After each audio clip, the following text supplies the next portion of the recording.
మీ బంగారం తాకట్లో ఉందా? మీరు విడిపించుకోలేక ఇబ్బంది పడుతున్నారా? ఇంకెందుకు ఆలస్యం, ఆచారి గోల్డ్ ఈ నెంబర్స్కి కాల్ చేయండి, మీ డబ్బులు సేవ్ చేసుకోండి.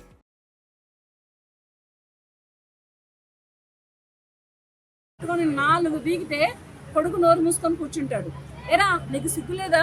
నీ తండ్రి చేసిన పనికి నువ్వు తల వంచుకోకుండా ఇంకా పోలీసులు చంపారు, ఎన్కౌంటర్ చేశారని మాట్లాడతావా? అవునన్న డెడ్ బాడీ చెరువులో దొరికింది కదరా, నీకు సిగ్గు లేదా? నీ తండ్రిని ఎటువంటి తండ్రిని వెనకేసుకొని రావడానికి నువ్వు అసలు మనిషివేనా నువ్వు? అంటే ఇటువంటి ఆడపిల్లల్ని, అమ్మాయికులైనటువంటి ఆడపిల్లల్ని ఎంతమందిని ఏమైనా చేసినా నీ తండ్రి లాంటి దుర్మార్గుల్ని, నీచుల్ని ఏమి మాట్లాడొద్దు. పోలీసులు ఏం చేయొద్దు. నేను పోలీసులు కొట్టారా, చేశారా? మెజిస్ట్రేట్ ముందు నిలబెడతానికి ట్రై చేశారు. పరువు పోయిందని సూసైడ్ చేసుకున్నాడు. అంత పరువుకు ప్రాకులాడేవాడు చిన్నపిల్లల జోలు ఎట్టాళ్తాడా? నీ కూతురు జోలు వచ్చాడా? మనవరాలు అంటున్నాడు. నీకు ఆ ఏజ్ కూతురు ఉంటుంది కదా, మరి నీ కూతురు జోలు వచ్చాడా? నీ కూతురుని కూడా అలా చేస్తే అప్పుడు తెలిసేది ఆ బాధ. ఎవరో బిడ్డలను చేయటం కాదు, ఎవరో తల్లిదండ్రులు కన్న బిడ్డలను కాదు. అంతకిగా కావాలి అనుకుంటే ఏదో ఆయన వయసుకు తగ్గ మహిళను చూసి పెళ్లి చేసుకో, సరిపోతుంది. అంతేగాని అదేమీ లేకుండా ఇవాళ అటు రోజున చచ్చిన శవాన్ని పట్టుకొని పోలీసులు చంపారు, పోలీసులు ఎన్కౌంటర్ చేశారు అని మాట్లాడతావా? తుని పోలీసులకి మళ్ళీ ఈరోజు చెప్తున్నానండి, ఆ నారాయణరావు కొడుకుని కూడా లోపలేసి తోమండి, ఫస్ట్ వార్డెన్ పట్టరండి. వీళ్ళిద్దరు కలిసి ఏమన్నా కూడుగుటాన్ని చేసి కుమ్మక్కయ్యారేమోనని నాకు అనుమానంగా. అంటే గతంలో ఆల్రెడీ ఇంకో 3 సార్లు తీసుకెళ్లాడు. వాళ్ళ అమ్మ నాన్న కూడా ఈ అమ్మాయి అమ్మ నాన్న కూడా తెలియదు, అసలు ఆయన పెద్ద ఆయన నారాయణరావు తెలియదు అంటున్నారు. మరి తెలియకుండా ఎలా పంపించారు 3 సార్లు అనేది ఎలా తెలుస్తుంది? వార్డెన్ ఇక్కడ వార్డెన్ కి ఏదో జరిగింది, వార్డెన్ కి ఇతనికి ఏదో జరుగుతుంది. ఈ అమ్మాయిని తీసుకెళ్లాడు, ఇంకా వేరే అమ్మాయిని తీసుకెళ్లాడు. ఇవన్నీ ఎవరికి తెలుసు? ఇవన్నీ ఎవరికి తెలుసు? ఆ అమ్మాయి తాతయ్య అన్నది. తాతయ్య దగ్గర టాప్ ఇద్దా ఏ ఆడపిల్ల అయినా, అది తండ్రి తరపున నానే కానీ అమ్మ తరపున నానే కానీ.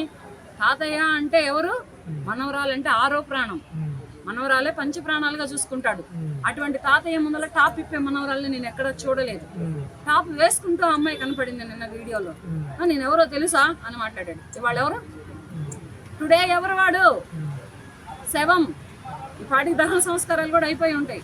ఇటువంటి అహంకారపు మాటలు, ఇటువంటి పొగరబోతు మాటలు ఎప్పుడు ఎక్కడ మాట్లాడొద్దండి. మీరు ఇటువంటి తప్పులు చేయొద్దు.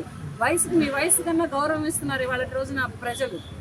ఆ గౌరవాన్ని పోగొట్టుకొని ఇవాళ ఈ ఎదవ నారాయణరావు కొడుకు ఎదవ అంట మా నాన్న పోలీసులు చెప్పారంట. ఫస్ట్ వార్డెన్ ఇద్దరిని మూస్తే వీళ్ళిద్దరు కూడా కుమ్మక్కయ్యారం బయట. అసలు వీళ్ళిద్దరికి ఎలా పరిచయం? పెద్ద నారాయణ ఆయనకి ఈ అమ్మాయికి ఎలా పరిచయం? స్కూల్లో ఉన్న అమ్మాయి వార్డెన్ ఏదో మిస్టేక్ ఉంటుందని నా అనుమానం. లేకపోతే గురుకుల పాఠశాలలో చదువుతున్నటువంటి బాలికలని ఇటువంటి వయసులో ఉన్న వృద్ధులు తీసుకెళ్ళిటువంటి అఘాయిత్యాలు చేస్తున్నారు అంటే వార్డెన్కి తప్పు ఉండి ఉండదు. వార్డెన్కి తెలియకుండా ఇవేమీ జరగవు.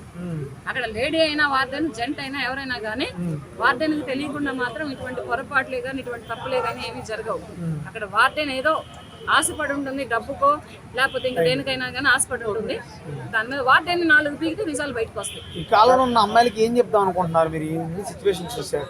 సిచ్యువేషన్లు ఏమున్నాయి? వాళ్ళు చిన్నపిల్లలయ్యా, వాళ్ళకి లోకంలో పాపం ఏంటో పుణ్యం ఏంటో ఏమో తెలియదు. చదువుకున్నామా, అమ్మా నాన్నలతో సరదాగా ఉన్నామా, అమ్మా నాన్నలు ఎక్కడికి తీసుకెళ్ళి వెళ్ళామా, అమ్మా నాన్నలతోటి రిలేషన్ తోటి ఎంజాయ్ చేసామా, ఆడుకున్నామా తప్పితే ఇంకా అంతకు మించి తెలియదు. 20-25 ఏళ్ళ అమ్మాయిలు అయితే వాళ్ళకి కాస్త కోస్తో లోక జ్ఞానం తెలుసు, కొంచెం మైండ్ మెచ్యూర్ అయి ఉంటుంది.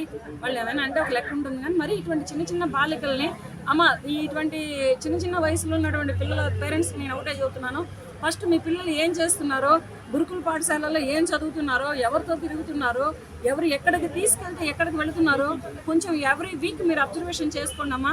తర్వాత పిల్లలు జారిపోయిన తర్వాతనో, పిల్లల జీవితాలు జారిపోయిన తర్వాతనో మీరు ఎంత లబోదీపమని మొత్తుకున్నా, పోలీస్ స్టేషన్లు ఎక్కినా, రోడ్డులు ఎక్కినా, కోర్టులు ఎక్కినా మీకు ఎటువంటి న్యాయం జరగదు. మరి ఆడపిల్లలకు ఫ్రీడమ్ లేదు, ఫ్రీడమ్ మా హక్కు అంటున్నారు. మరి వాళ్ళకి ఏమనాలి? ఫ్రీడమ్ ఎవరికి లేదు? ఫ్రీడమ్ అందరికీ ఉంది. 25 ఏళ్ల మహిళ బొంగుడిని చంపేస్తుంది. ఇంకెంతకు మించిన ఫ్రీడమ్ ఏం కావాలి? పెళ్లి చేసుకొని ఇద్దరు పిల్లలు పుట్టిన తల్లి కూడా వాడు ఎవరి కోసమో కలిపి భర్తను చంపేస్తుంది. పిల్లలు అడ్డు వస్తే పిల్లల్ని చంపేస్తుంది. ఇంకా ఇంతకు మించిన ఫ్రీడమ్ ఏం కావాలి? ఫ్రీడంలో మహిళ ఇండియా స్థాయిని ఎప్పుడో దాటిపోయింది.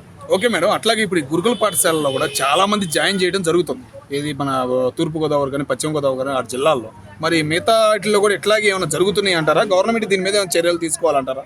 గవర్నమెంట్ చర్యలు ఎందుకు తీసుకుంటుందండి? ఫస్ట్ ఇక్కడ జరుగుతున్నటువంటి వార్డెన్లలో రాంగ్ ఉంది. అది ఇప్పుడు ఒక విషయమే బయటకు వచ్చింది, ఇంకా ఏమైనా జరుగుతున్నాయేమోనని. అవి కూడా బయటపడితే, ఇటువంటి విషయాల్లో బయటపడితే రేపటి రోజున ఇలాగే వస్తుండొచ్చు. కానీ ఇవి జరుగుతూనే ఉండుంటాయి. ఎందుకంటే ఇది అనాదిగా వస్తున్న ఆడపిల్లలకి జరుగుతున్నటువంటి అన్యాయం.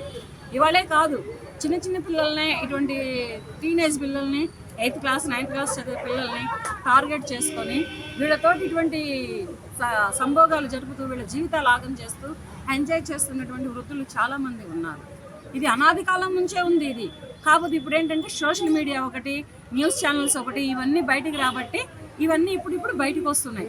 ఇది అనాదిగా జరుగుతున్న వ్యవహారాలే. కాకపోతే ఆ పిల్లలు తల్లిదండ్రులకు చెప్పుకోలేక, తల్లిదండ్రులు సిగ్గుతోటి కొద్ది గొప్ప పరుగు పోయిద్దని ఇదవుతూ పిల్లల్ని తల్లిదండ్రులు నోరు మూసుకొని ఎక్కడెక్కడ సర్దుకొని వెళ్ళిపోతున్నారు. కానీ ఇటువంటి చాలా చోట్ల జరుగుతున్నాయి.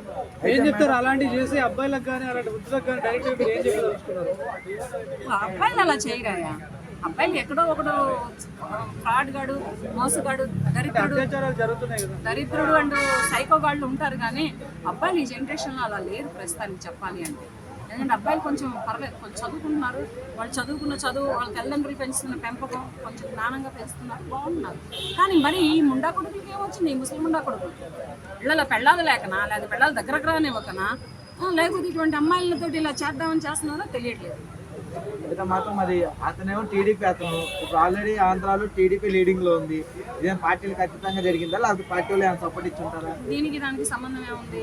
అంటే ఆ టయానికి వెళ్ళి కెమెరా తీశారు కదా ఇద్దరు కార్యకర్తలు, వాళ్ళు ఎవరో మరి వాళ్ళు ఎవరో దారిని పోయే వాళ్ళు తీశారు. కానీ కార్యకర్తలు కాదు, వాళ్ళు ఎవరో దారిని పోయే యువకులు ఏంటంటే ఇక్కడ ఏదో జరుగుతుంది అనే ఉద్దేశంతో తీశారు. లేకపోతే ఆ తోటమాలి తీసి ఉండొచ్చు.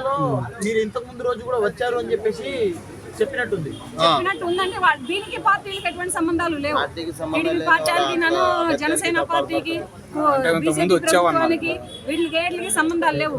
ఇటువంటి వ్యభిచార కూపాలను తీసుకెళ్లి, ఇటువంటి ఎదవలను తీసుకెళ్లి రాజకీయాలకు రంగు పులమొద్దు.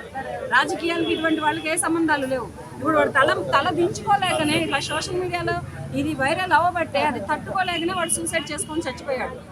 కానీ వార్డెన్ ఎవరో పట్టుకోండి. ప్రతి హాస్టల్, గురుకుల పాఠశాలల్లో ప్రతి వార్డెన్కి గవర్నమెంటే కానీ, పోలీస్ చట్టాలే కానీ, న్యాయస్థానాలే కానీ ఒకటే చెప్పుకున్నా నేను, మహిళలు, బాలికలు ఉన్నటువంటి ప్రతి గురుకుల పాఠశాలలో కూడా వార్డెన్లని సరైన వాళ్ళని పెట్టండి దయచేసి.